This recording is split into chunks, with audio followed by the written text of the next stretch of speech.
Apa kabar? Kali ini pada kesempatan ini kita akan membahas pola-pola pada sebuah konsep dalam manhwa, dan pada kali ini kita akan membahas pola yang ada dalam konsep murim di cerita manhwa atau komik manhwa. Oke, langsung saja ya. Dalam konsep murim di manhwa ini, itu pola yang paling utama itu 3 kekuatan, yaitu ortodoks, unortodoks, dan demonik. Yang mana ortodoks sendiri biasanya nama lainnya itu faksi keadilan, dan unortodoks kebalikannya, faksi yang jahat. Untuk sedangkan demonik sendiri itu faksi yang kejahatannya melebihi unortodoks. Nah, dari 3 pola tersebut ya, peta kekuatan di konsep murim, ortodoks itu mempunyai faksi-faksi yang namanya lebih banyak dikenal daripada unortodoks. Nah, kalau untuk demonik sendiri itu biasanya nggak punya faksi yang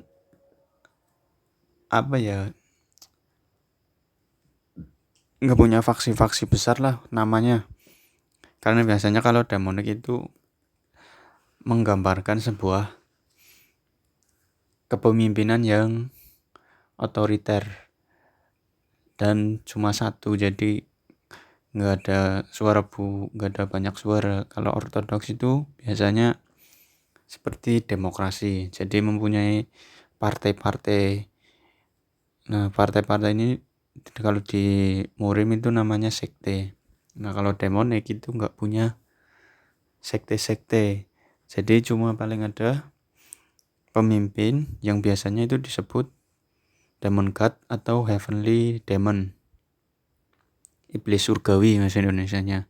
Nah, kekuatan bawahannya itu ya cuma para tetua. Nah, kalau di ortodoks itu biasanya ada yang namanya aliansi murim. Nah, dari aliansi murim itu ada faksi-faksi atau sekte, atau gampangnya itu partai-partai yang menyusun aliansi tersebut, sehingga biasanya di dalam aliansi tersebut banyak konflik internal. Berbeda dengan sekte demonik yang otoriter, biasanya selama pemimpinnya masih ada itu nggak ada konflik internal. Nah, konflik internalnya terjadi biasanya kalau pemimpinnya sudah hilang atau mau pemilihan pemimpin baru. Nah, kalau di aliansi murim biasanya konfliknya walaupun ada pemimpinnya biasanya tetap ada konflik, bahkan malah memperebutkan posisi ketua sendiri. Nah, itu untuk ringkasan kekuatan tiga kekuatan utama dalam murim.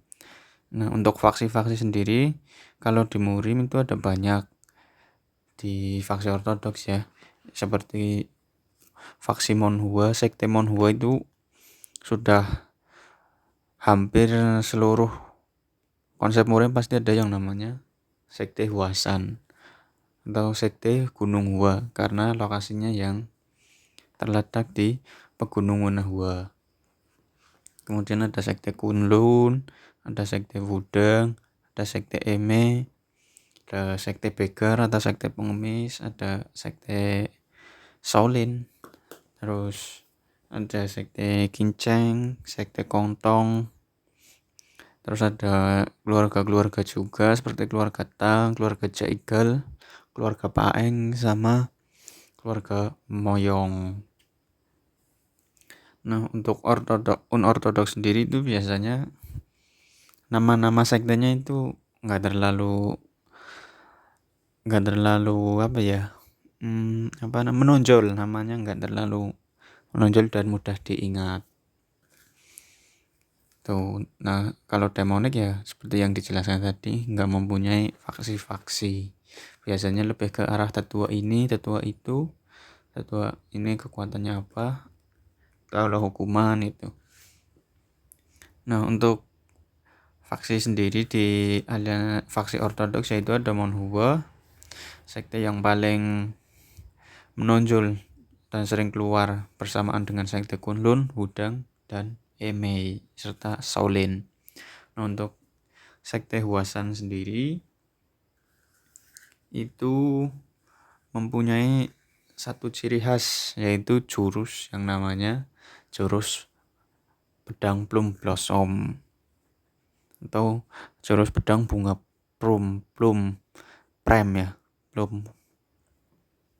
Nah, untuk sekte Kunlun itu sekte Taoisme, sama kayak sekte Wudang itu sekte Taoisme juga.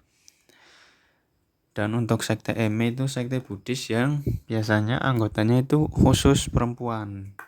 Dari ketua sektenya sampai tetua dan bahkan anggotanya itu biasanya hampir semuanya perempuan untuk di setiap cerita yang ada. Terus ada sekte Shaolin. Untuk sekte Shaolin itu udah terkenal dengan Buddhismenya yang sangat ketat, karena anggotanya hampir semua seperti biksu semua karena botak ya. Ciri khas Shaolin itu tapak Buddha atau tapak Shaolin kalau di cerita-ceritanya, dan anggotanya yang seperti biksu. Anggotanya itu seperti bukan seperti lagi ya, malah biksu ya anggotanya, karena yang tidak memanjangkan rambut. Terus ada sekte Qingcheng, sekte Taoisme juga. Ya, ini sekte pedang. Ya, sekte pedang juga kayak Monhua. Nah, kemudian ada sekte Begar. Nah, kalau sekte Begar ini sekte pengemis nama lainnya. Dan ciri khas sekte ini tuh spesialis dalam mengumpulkan informasi atau intelijen. Biasanya baik dari dataran pusat atau dataran pinggiran, itu sekte Begar penuh. Anggotanya pasti ada di setiap sudut-sudut tempat yang ada di dunia murim. Kemudian untuk keluarga besar ya, di konsep murim biasanya ada keluarga Tang yang ciri khasnya itu menggunakan racun dalam setiap bela dirinya, spesialis racun. Kemudian ada keluarga Jaegal atau keluarga Zhou, yang mana sama seperti referensinya yaitu Zhuge Liang. Keluarga ini berspesialisasi dengan strategis perang karena kemampuannya dalam menggunakan pikirannya yang sangat matang untuk merencanakan strategis. Kemudian ada keluarga Paeng. Kalau keluarga Paeng saya kurang terlalu jelas. Terus keluarga Moyong, biasanya namanya Champion Moyong, keluarga Champion Moyong. Dan masih ada keluarga lain seperti keluarga Huangbo. Terus ada sekte-sekte yang kurang terkenal, itu ada sekte Kongtong. Nah, untuk dunia murim sendiri itu tempatnya biasanya digambarkan di dataran Cina ya, dataran Jianghu, karena dari tempatnya seperti Monhua dan Kunlun itu di gunung-gunung. Nah, gunung-gunung ini itu di Cina ada, di dunia nyata itu ada gunung-gunungnya. Nah, kalau untuk sektenya itu ya kebanyakan fiksi. Nah, kalau sekte Huasan itu ada di dunia nyata, cuman bukan sekte seni bela diri, cuman sekte biasa yang ada di Gunung Kunlun. Nah, itu jadi dunia murim itu dunia bela diri fiksi dalam sebuah manhwa, walaupun ada sedikit yang mengandung unsur yang ada di dunia nyata, cuman ya keseluruhannya fiksi. Dan referensi dari sekte-sekte yang ada di sini dan dunia murim itu sendiri itu diambil dari novel Wuxia dari Cina, novel bela diri Wuxia yang mana sudah banyak difilmkan ya. Untuk film-film bela diri Cina sudah banyak. Jadi itu referensi untuk asal muasalnya itu dari novel Wuxia. Nah, untuk manhwa konsep murim sendiri itu Yang paling populer seperti yang ada di gambar ini. Nah, ini yang ada Legend of Northern Blade. Terus ada ini yang nomor 2 itu Dr. Ibit. Yang ketiga itu Return of Flower Sekte ya.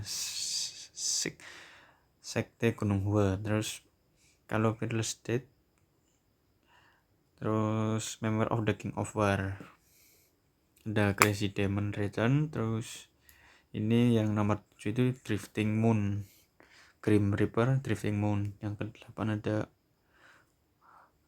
Undefeated Swordsman. 9 ada Tails Grid. 10 Legend of Asura. Sebenarnya yang paling populer menurut saya itu adalah Nano Machine ya, yang konsepnya pakai konsep Murin, semi konsep game, karena ada unsur Nano Machine-nya yang seperti panel game. Nah, untuk manhwa-manhwa yang disebutkan di sini sendiri itu MC-nya itu berasal dari berbagai, dari ketiga golongan ini ada semua ya. Kalau yang Legend of the Blade kalau menurut saya itu dari faksi unorthodox, karena faksi ortodoksnya itu kan yang dikenal dengan 18 surga, dan main vilayahnya itu dari keluarga Moyong kalau yang Legend of the Blade. Nah, kalau yang Return Crazy Demon itu MC-nya dari sekte demonik. Yang nomor 72 juga demonik. Nah, kalau yang nomor 8 ini dari sekte ortodoks keadilannya, di luar dari itu semua, tapi dia membela sekte ortodoks. Nah, kalau yang nomor 2 ini belum dibaca. Kalau nomor 3 udah jelas kan dari judulnya, Return of Monhua sekte ya, sekte. Jadi ini pasti dari ortodoks.